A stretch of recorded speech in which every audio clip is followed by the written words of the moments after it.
India மீதான வரியை குறைப்பதாக ட்ரம்ப் அறிவித்திருக்கும் நிலையில் அமெரிக்காவின் விவசாய பொருட்கள் உள்ளிட்ட பல்வேறு பொருட்களை இந்தியா இறக்குமதி செய்யும் என அவர் கூறியுள்ளது பல்வேறு கேள்விகளை எழுப்பியிருக்கிறது.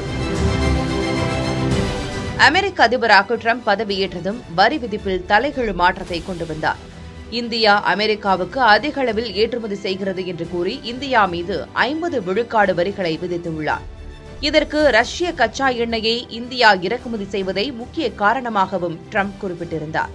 மேலும் விரைவில் அமெரிக்காவுடன் ஒரு வர்த்தக ஒப்பந்தத்துக்கு வரவில்லை என்றால் இந்தியா மீதான வரி அதிகரிக்கப்படும் என்றும் ட்ரம்ப் எச்சரிக்கை விடுத்திருந்தார். அமெரிக்க வரி விதிப்பின் காரணமாக இந்தியாவிலிருந்து அமெரிக்காவுக்கு ஆடை, இறால், ஆபரண நகைகள் ஆகியவை ஏற்றுமதி செய்யப்படுவது கடுமையாக பாதிக்கப்பட்டது. இந்நிலையில் ரஷ்யாவிடமிருந்து கச்சா எண்ணெய் இறக்குமதியை குறைக்க இந்தியா ஒப்புக்கொண்டதாகவும் இதனால் இந்தியா மீதான அடிப்படை வரி 25 விழுக்காட்டிலிருந்து 18 விழுக்காடாக குறைக்கப்படும் என்றும் அமெரிக்க அதிபர் ட்ரம்ப் அறிவித்திருக்கிறார். மேலும் மோடியுடன் பேசியதில் ரஷ்ய எண்ணெயை வாங்குவதை நிறுத்திவிட்டு அமெரிக்கா மற்றும் வெனிசுலாவிலிருந்து அதிக அளவில் கச்சா எண்ணெயை வாங்க மோடி ஒப்புக்கொண்டார் என்றும் அமெரிக்காவிற்கு எதிரான தங்கள் வரி மற்றும் வரியில்லாத தடைகளை பூஜ்ஜியமாக குறைக்க இந்தியா நடவடிக்கை எடுக்கும் என்றும் ட்ரம்ப் தனது அதிகாரப்பூர்வ சமூக வலைதள பக்கத்தில் குறிப்பிட்டிருக்கிறார்.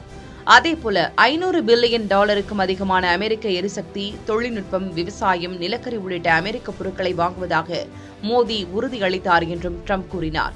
இந்தியாவின் மொத்த ஏற்றுமதியில் சுமார் 17.5 விழுக்காடு முதல் 18 விழுக்காடு வரை அமெரிக்காவுக்கு ஏற்றுமதி செய்யப்பட்டு வந்த நிலையில் அமெரிக்காவின் வரிகள் காரணமாக இந்திய ஏற்றுமதி கடந்த சில மாதங்களில் வெகுவாக குறைந்தது. இத்தகைய சூழலில் ட்ரம்பின் இந்த அறிவிப்பு மீண்டும் அமெரிக்காவுக்கான இந்திய ஏற்றுமதியை அதிகரிக்கும் என்று எதிர்பார்க்கப்படுகிறது. அதே நேரம் விவசாயம் உள்ளிட்ட துறைகளில் அமெரிக்க இறக்குமதிக்கு இந்தியா இதுவரை ஒப்புக்கொள்ளவில்லை.